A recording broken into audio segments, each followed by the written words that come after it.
Instagram because I don't have enough followers, get enough likes.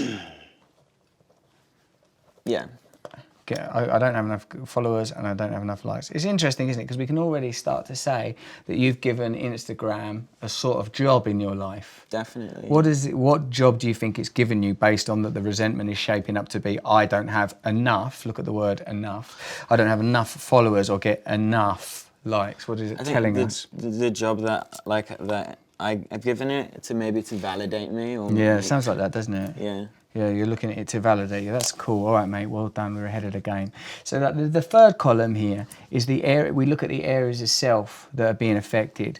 Pride, what I think others think of me. So clearly your pride is affected. 100%. Brilliant. We can tick that. So when your pride's involved in something, it's like I was taught, if you ever feel embarrassed, your pride, that means your pride is involved, and embarrassment is merely the PR man for shame, the deeper well of lowliness. Self-esteem, so does it affect what you think of yourself? Self-esteem, yeah. That's brilliant. So I'm not saying it's brilliant that you feel these things, I'm saying it's brilliant we've identified them. Personal relations. Now, personal relations in this analytic system, the way that I was taught it is the script I give others. That means that when I get involved in relationship with another person, if I'm not careful, I go into it with expectation. When I feel like free and liberated because my program's going super well and I'm a servant of the light and the Lord and all that stuff, then I'm fine. But on an average day, if I say hello to someone, I'm basically hoping that they're going to go, "You're brilliant!" Okay. And even if I don't say hello, I'd like them just to shout it. So your personal relationship, the script you've given Instagram, I would say that, do you feel like that area has been affected? Your expectations of Instagram, it's like you've given Instagram a kind of script. I agree with you. So far, pride, self-esteem, personal relations. Now, the next category is sexual relations. I think that the inclusion of sexual relations is an indication of the significance of sex in our general makeup, and I'm always glad to see that acknowledged. But in this particular instance, it would only affect your sexual relations if, as a result of your Instagram behaviour, your sex life was being affected, which I suppose could mean tangentially if you're looking at porn or you find it difficult to relate to real human beings as a result of some obsessive relationship with Instagram. Probably not so much. I was thinking of it more in the vein of if it had affected my relationships with people I've been with. How do you mean? And I think that specifically sex, probably not, but I was thinking more in the vein of trust. I think when you say for example, if my girlfriend would like other people's photos, maybe wouldn't like my photos, then I would, create something in my head. I get you. Reason for that. How I would see that though, mate, right? These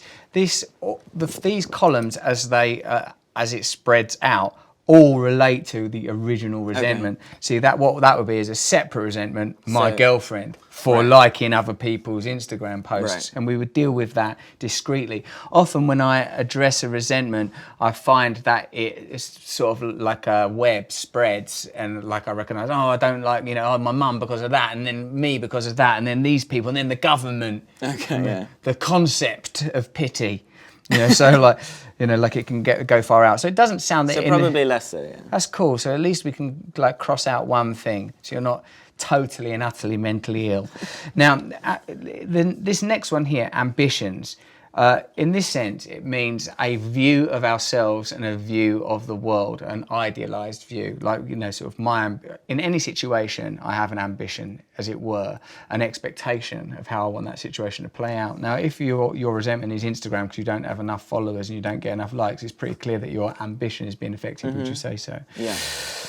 Yeah. Now, security, the next category, that just pertains to things that directly affect your livelihood. Now, unless you are a professional Instagram influencer or aspire to be, your security isn't affected. No. And neither are your finances, right? So now we know that the areas of self that are affected by Instagram, and specifically because you don't have enough followers and you don't get enough likes, are your pride, your self-esteem, and your personal relations and your ambitions, those 4 areas. So for me, when I'm undertaking this process, it's nice to sort of feel like, oh, okay, that's why it's bothering me.